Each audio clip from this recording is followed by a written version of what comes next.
Welcome.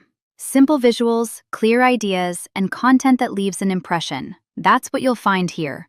Subscribe and be part of something different. My grandmother set down her fork, looked me directly in the eyes across the Thanksgiving table, and said, "I hope the $2,000 I've been sending you every month has helped with your student loans.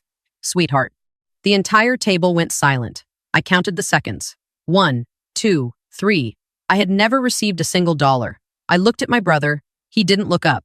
He just reached for the bread basket like she'd commented on the weather. His wife studied her manicure. My mother suddenly found the centerpiece absolutely fascinating. I did the math without trying. $2,000 a month. 4 years. That was $96,000. Before I tell you what my brother said when my grandmother asked him to explain, drop a comment. Where are you listening from right now? I want to know how far this reaches. I didn't flip the table. I didn't raise my voice. I have been a pediatric nurse for 6 years. I have held the hands of children in pain without flinching. I have delivered news that broke parents in half and stood steady so they had something to lean on. I know how to keep my face perfectly calm while everything inside me is on fire. I folded my hands in my lap and I said, very quietly, "Grandma, I'm not sure what you mean." She blinked. "The transfer. Every first of the month. I set it up with my bank 4 years ago, right after your grandfather passed." She frowned slightly. "You never mentioned it, but I assumed you were just being private. You've always been independent." 4 years, I repeated. "Since October 2020, yes." I looked at my brother again. This time, he couldn't avoid it. He looked up, and in the half second before he arranged his expression into something neutral, I saw it, a flicker. The specific, unmistakable flicker of someone who has just realized the exit door they assumed was always there has been locked from the outside. "My name is Maya. I am 29 years old. I have a studio apartment 22 minutes from the hospital where I work 12-hour shifts 3 days a week.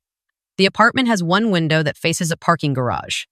I have driven the same 2014 Honda Civic with a cracked dashboard and a heat system that only works on the passenger side for 4 years because I could not afford to replace it. Last February, during one of the coldest weeks of the year, I wore my winter coat during my entire 40-minute commute because the driver's side vent pushed out air that was exactly the temperature of a walk-in refrigerator. Last February, my brother posted a video on Instagram of the new boat he'd bought, a 23-foot Sea Ray. He named her after his wife. He called the caption "Investing in Memories." I remember sitting in my frozen car, watching that video on my phone, and telling myself what I had been telling myself for 4 years, that some people are just lucky, that some families divide differently, that I was fine, that I had everything I needed. $96,000. I reached into the pocket of my cardigan. My phone was already there. I had brought it to the table because I always bring my phone to the table at family events. Not because I use it, but because my hospital can call at any time, and being a nurse means you are never fully off the clock. I unlocked it under the table. I opened the app I use to record patient consent walkthroughs, a screen recording app I'd downloaded months ago for work. I propped the phone against the base of the large ceramic pumpkin my aunt had placed at the center of the table as a decoration. The lens had a clear, unobstructed view of my brother's face. Tennessee is a one-party consent state. I was a party to this conversation. Everything that happened next was mine to keep. "Daniel," my grandmother said, her voice shifting into something I had never heard from her before. A register that was lower, quieter. The kind of quiet that isn't gentle. "Do you know anything about this?"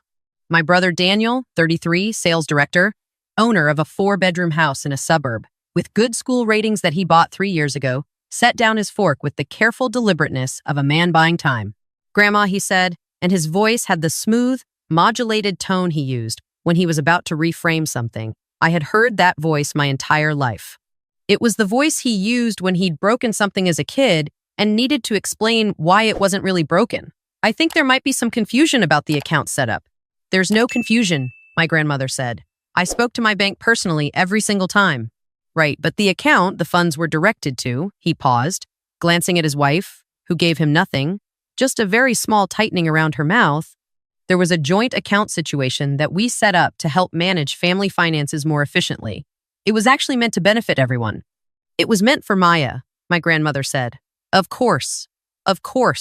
And it did, indirectly. We were pooling resources to... Daniel, my grandmother said his name the way you say the name of someone who's just said something so absurd you need a moment before you respond. She was 71 years old.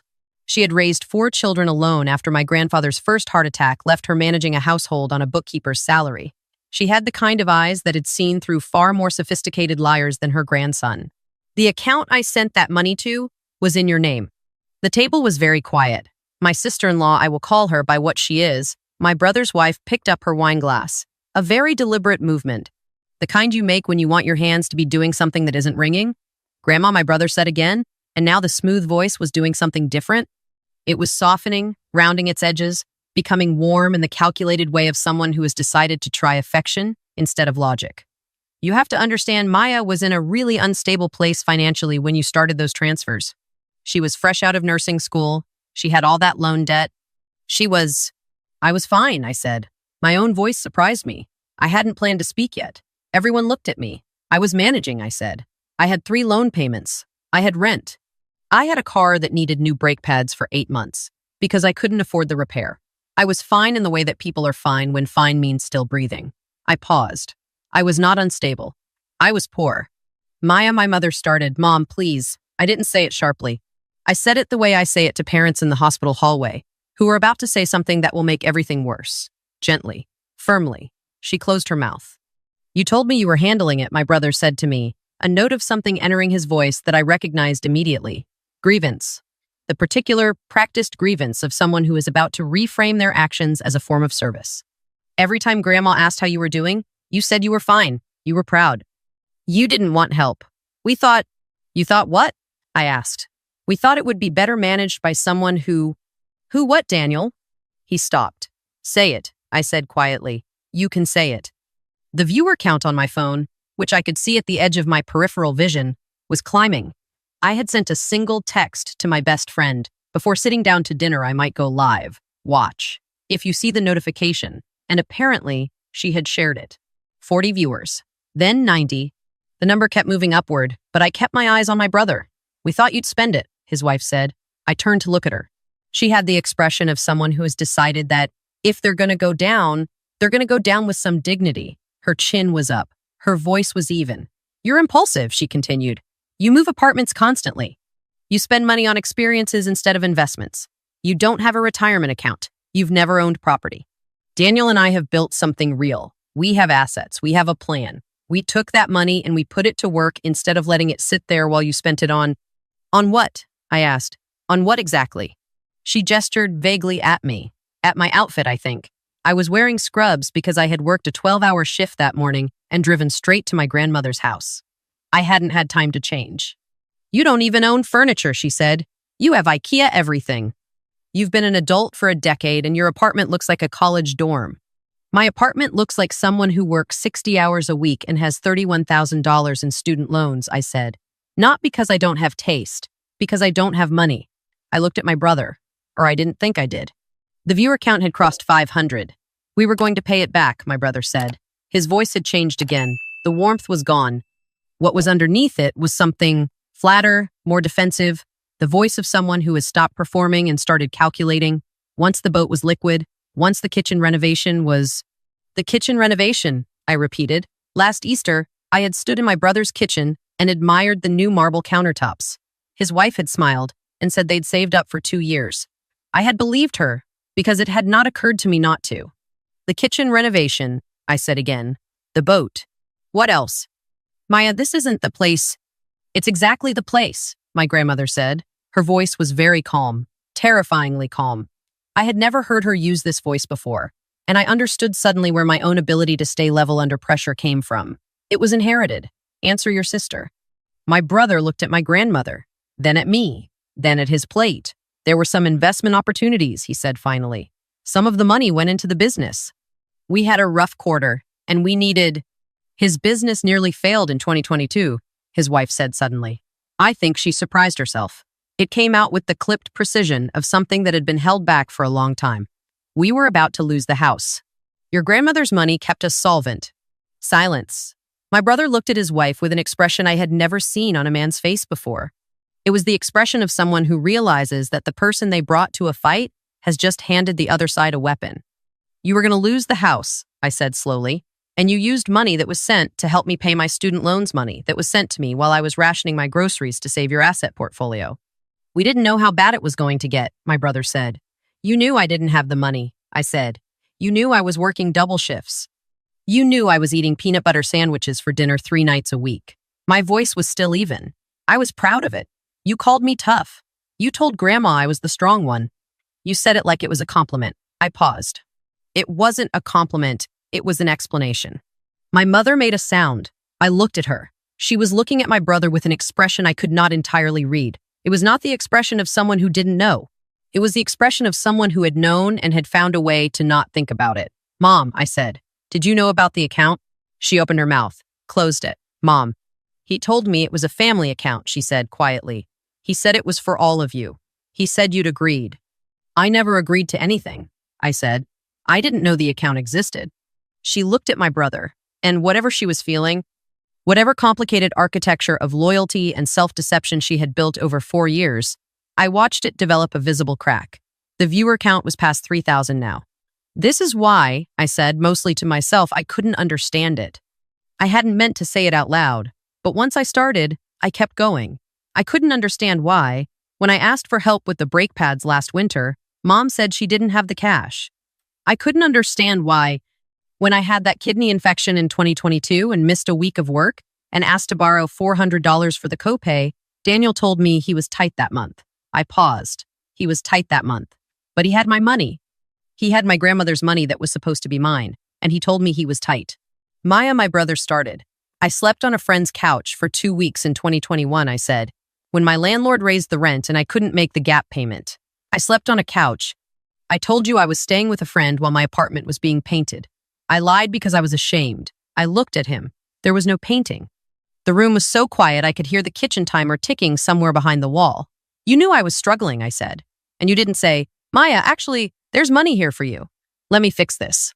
You let me sleep on a couch. You let me drive a car that nearly failed its inspection because I couldn't afford the repair. You looked me in the face at Christmas and said, you're so resilient. You've always been so resilient. And I believed you. I thought that's what I was. My voice didn't shake. I was grateful for that. I wasn't resilient. I was just robbed. My grandmother had not moved during any of this. She was sitting very straight in her chair at the head of the table, in the same chair she had sat in for every holiday meal I could remember. She had a single pearl button at the collar of her blouse. Her hands were folded on the table. She looked like someone who had been waiting a very long time for a conversation to reach a specific point and had just watched it arrive. She reached down beside her chair. She lifted a leather portfolio onto the table. It was old. The leather was worn at the corners, the kind of worn that means decades of use, not decoration. She placed it on the tablecloth between the stuffing and the cranberry sauce, with the unhurried precision of someone who has done this exact motion in her mind many times. Daniel, she said, do you know what I did this week? My brother said nothing. I called my bank on Monday, she said. I had a very long conversation with a fraud specialist. She was very helpful. Then I called my attorney. She opened the portfolio. And then I called a forensic accountant. My brother's wife put down her wine glass. A forensic accountant, my grandmother continued, traces money. It's not complicated. It's just meticulous. You follow each transfer. You document where every dollar went, and when, and to what. She pulled out the first sheet of paper and laid it flat on the table. This is 4 years of transfers. $2,000 a month. 48 transfers. She slid it toward my brother without looking at him. Every one of them went to an account in your name within 48 hours of receipt. My brother reached for the paper, with the careful movements of someone trying not to look like they're afraid. I want you to see the second page, my grandmother said. She placed it beside the first. It was a list. I could see the line items from where I sat. March 2021, Sea Ray boat purchase. Down payment, $14,200. July 2021, kitchen renovation, contractor invoice, $22,800. October 2021, business operating expenses, Meridian Sales, LLC, $18,000. February 2022, business operating expenses, $11,400. November 2022, vacation, Cabo San Lucas, airfare and resort, $6,300. My grandmother let them read. The vacation, I said. I remembered. He had posted photos. White sand, blue water, matching resort bracelets. I was working a double on Thanksgiving weekend to cover my rent that month, I said. I remember thinking I'd take a real vacation someday. When things got easier, no one spoke. There's a third page, my grandmother said. She placed it on the table. It was a property document. I didn't recognize the address at first. Then I did. It was a lake house, 3 hours from here. My brother and his wife went there every summer. They called it the family cabin. I had been invited once and declined because I couldn't afford gas. The down payment on the lake property, my grandmother said, was drawn from the account over 6 months in 2023. $12,000. My forensic accountant traced it directly. She paused. I also had my attorney file a petition with the court on Wednesday. The room was very still. Under the law, when stolen funds are used to purchase property, the court can impose what's called a constructive trust. It doesn't matter whose name is on the deed. She looked at my brother steadily. The property belongs to the person the money was stolen from. My brother's chair scraped back half an inch. It was a very small movement, but in a room this quiet, it was enormous. "Grandma," he said, and now his voice had lost everything. Every layer of management and warmth and practiced logic. What was underneath was something younger and more exposed. "This is family. We can work this out. I can write a check tonight. I can fix the number. Whatever number you say, This stopped being a family matter, my grandmother said, when it became a legal one. "You don't have to involve lawyers." "The lawyers are already involved," she said. "They have been since Wednesday." My brother turned to me, full eye contact for the first time all evening, and I saw something in his face that I had not expected to see. Not just panic, something roar. The look of someone who has just realized that the version of themselves they had constructed over 4 years, the successful one, the smart one, the one who made the right calls, was standing on a foundation that just dropped out from under it. "Maya," he said. "I'm sorry. I genuinely am. I told myself it was temporary. I told myself I would fix it before you ever found out, and it would be like it never happened. I told myself you were handling it. I watched you handle it, and I used that to justify it," I said. He stopped. "You used my ability to survive to justify continuing to steal from me," I said. "Because I kept functioning, you told yourself the harm wasn't real. Because I didn't collapse, you decided I didn't need it." I paused. I was a nurse in a pediatric ICU during a respiratory virus season. I functioned under conditions that would flatten most people. That doesn't mean I wasn't drowning. It means I'm very good at not looking like I'm drowning. I looked at him for a long moment. "You knew that about me, and you used it." His wife was very still beside him. She was looking at the table. A specific kind of stillness, the kind that means the mind is working very fast, while the body tries to take up as little space as possible. The viewer count had crossed 12,000. I glanced at my phone for just a second. The comments were moving fast enough that they blurred. I caught fragments. "I'm shaking. Your grandma is everything. The boat." I knew it was going to be the boat. My brother did this exact thing to me. That last one hit me somewhere specific. It always hits different when you realize you're not the only one. "I have a question," my brother's wife said suddenly. Her voice was careful. She was choosing her words the way you choose steps on ice. "Go ahead," I said. "The lake house," she said. "Our kids love that lake house. They've been going there since they were 2 years old. If there's a legal issue with the property she stopped, then start it again. Is there anything that can be done?" "About the lake house specifically." I looked at her. She was asking me, not my grandmother, not the attorney who wasn't in the room but whose work was on the table. Me. "You're asking me," I said, "if I will choose not to pursue my legal claim on a property that was purchased with money stolen from me because your children have memories there." She held my gaze. To her credit, she held it. "I almost didn't have a car last winter," I said. "I drove to ICU night shifts in a car where the heat was broken, in the dark, in February. I asked your husband for $400 when I had an infection and couldn't work, and he told me he was too tight. He had a lake house." I paused. "And you want to ask me about memories?" She looked down. "The lake house," my grandmother said, closing the portfolio with a soft final sound, "is already in the petition. That decision is no longer at this table." My brother pushed his chair back and stood up. Not aggressively. He just seemed to need to be vertical. He stood there for a moment, one hand on the back of his chair, and he looked at the table, and he looked at my grandmother, and he looked at me. "I'm not a bad person," he said. And the most devastating thing about it was that he meant it. He actually, genuinely, from some interior conviction, believed it. "I know," I said. He blinked. "I don't think you're a monster," I said.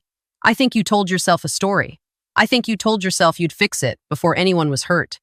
I think you watched me struggle, and you told yourself I was strong enough to handle it, and that made it easier not to act. I think you convinced yourself that investing in your family's stability was a net good, even if I was the one funding it without knowing." I paused. I think you are the most dangerous kind of person to trust with something. Not because you're cruel, because you're selfish in a way that looks like management, in a way that looks like logic, in a way that even looks like love. Sometimes, if you're not paying close attention, the room was very quiet. I was paying attention, my grandmother said. She said it so simply, it almost sounded like nothing. It was everything. She looked at me with an expression I had never had directed at me before by anyone. It was the expression of someone who is simultaneously apologizing and witnessing. She was sorry she hadn't checked sooner. She was watching me now, fully, the way people watch something they almost missed. I'm sorry I didn't check sooner, she said. I should have asked you directly, every month, for 4 years. I should have called and asked you if you received it. You trusted your family, I said. I trusted the wrong person in it, she said. She reached across the table and put her hand over mine. Her hand was small and warm and very steady. That's on me. It's on him, I said gently. She squeezed my hand once. Then she straightened, composed, and turned back to her grandson with the expression of someone whose clarity on a matter is completely final. I will expect you to cooperate with the attorney, she said. Fully. If you do, we handle this as quietly as the legal process allows.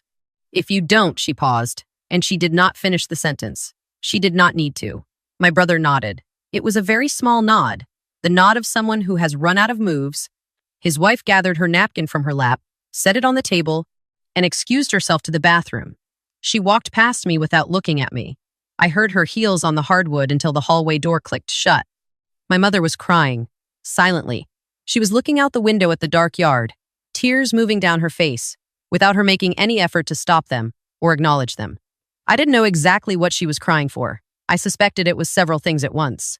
I suspected she was crying for what she had known and not stopped, and for what she hadn't known and hadn't asked, and for the version of her children she had held in her mind that had just been rearranged into something harder to look at. I would talk to her. Not tonight, but I would. My brother sat back down. He didn't reach for his food. He didn't reach for his wine. He sat with both hands flat on the table and stared at the grain of the wood like it contained something he needed to find. I picked up my fork. I had not eaten since 7 that morning. The stuffing was getting cold. It was still the best stuffing I had ever tasted. The same recipe my grandmother had made every Thanksgiving of my life, and I was not going to let it go to waste. The sweet potatoes are incredible, I said to my grandmother. She looked at me for a half second. Then the corner of her mouth moved. Brown sugar and a little orange zest, she said. Your grandfather's addition. I keep it in. It's perfect, I said. We ate. The viewer count when I finally stopped the stream, 3 hours later, from the quiet of my grandmother's back porch, with a mug of coffee warming my hands, was 47,000. My grandmother came out while I was sitting there. She had a blanket, which she draped over my shoulders without asking if I wanted it. I did want it. I hadn't realized how cold I was until the warmth settled. What happens now? I asked practically. The attorney will contact Daniel's attorney this week, she said. The lake property will be transferred. The remainder of the funds, what can be traced and recovered, will come back to you. It won't be everything, but it will be something real. She paused. More importantly, the account is corrected. Everything I send from this point goes directly to you. Only to you. I looked out at her backyard. She had 3 oak trees that she had planted when my mother was a child. They were enormous now. In the dark, they were just shapes against a slightly less dark sky. I kept telling myself, I said, that I was choosing to live small, that it was a philosophical decision, that material things weren't important to me, that I was building character. I paused. I was building a very convincing story about why my life was fine. You were surviving, my grandmother said, and surviving takes all the energy you have. It doesn't leave much left over for asking hard questions. I feel angry, I said. I feel something bigger than angry. I don't have a word for it yet. You'll find one, she said. The oak trees moved slightly in the wind. Somewhere inside the house, I could hear the low sounds of people cleaning up, dishes being moved, the running of water, normal sounds, holiday sounds, the sounds of a family continuing to function around the aftermath of something irrevocable. He really thought he was going to pay it back before I found out, I said. It wasn't a question. People are very creative, my grandmother said, when it comes to explaining their own behavior to themselves. He called me resilient, I said. At Christmas last year, he gave a whole little speech. He said I was the toughest person he knew. He was so warm when he said it. I stopped. It wasn't a compliment. It was an accounting entry. I was the one who didn't need to be paid back because I'd already survived without the money. I was proof of concept. Yes, my grandmother said simply. She did not try to soften it. I appreciated that more than I could say. I'm getting a new car, I said. Yes, you are, she said. And I'm getting the apartment with the actual windows. The one I walked through in September and didn't apply for because the deposit was too much. Call them on Monday, she said. I wrapped the blanket tighter. The coffee was almost gone. The night was cold and clear, the kind of cold that feels clean, that empties your lungs of everything stale and replaces it with something sharp and real. People tell you that family is the thing you protect above everything. That blood is the ceiling and the floor, that you endure and you forgive and you keep showing up to the table no matter what the table cost you. No one tells you that some tables are built on your money, that some families are funded by the person they're pretending to support, that the warmth you feel when you walk into certain rooms is, in part, the heat generated by everything that was taken from you. I was 29 years old, and I had never had a savings account. I had never taken a real vacation. I had never once, in 4 years of 12-hour shifts and double shifts and holiday shifts, thought I can afford to rest this weekend. I had threaded every month through the eye of a needle and called the fact that I made it through proof of my character. It was proof of something. But character wasn't all of it. I stood up. My grandmother stood with me. Thank you, I said. Don't thank me for catching something I should have caught sooner, she said. Thank you anyway, I said. She hugged me. She was small and she smelled like the same soap she had used my entire life. And she held on for long enough that it meant something. And when she let go, she looked at me the way people look at something they almost lost and now intend to keep very close. I went back inside. The table was mostly cleared. My brother and his wife were in their coats by the front door, having a quiet conversation with my mother that stopped when I walked in. He looked at me. I looked at him. I walked past them into the kitchen. I took a container from the cabinet, the same containers my grandmother had used for every leftover since before I was born. Blue lids, slightly warped from years of microwaves. I filled it with stuffing and covered it carefully. I took a second one for the sweet potatoes. I moved around the kitchen with the calm efficiency of someone who knows where everything is kept because she has been coming to this kitchen her whole life. My brother appeared in the doorway. Maya, he said. I put the lids on the containers. I didn't look up. I don't know how he started, then stopped, then started again. I don't know who I am, in your head, right now. I'm still working on that, I said honestly. I don't know yet either. I love you, he said. It sounded smaller than he intended it. I know that, I said. It doesn't undo anything, but I know it. I picked up my containers. I got my keys from the hook by the back door, the same hook they'd been on since I was 7 years old. I kissed my grandmother on the cheek. I waved to my aunt, who was drying dishes, with the careful focus of someone pretending not to have heard anything. I walked out. The night air was cold and immediate. The parking lot gravel crunched under my boots. My car sat under the motion sensor light, the familiar dented bumper, the cracked corner of the windshield I had been living with for 8 months. I got in. I turned the key. The engine turned over. I sat there for a minute in the quiet, the containers of leftovers warm on the passenger seat, the heat coming from the vents on the passenger side only. Then I took out my phone and I posted a single update for the 47,000 people who had watched it happen in real time. I'm okay. I'm better than okay. I'm going car shopping tomorrow. I put the car in drive and I pulled out into the night, and I did not look back at the house. Not because I was angry, but because for the first time in a very long time, I was looking forward, and forward, for once, looked like somewhere I actually wanted to go.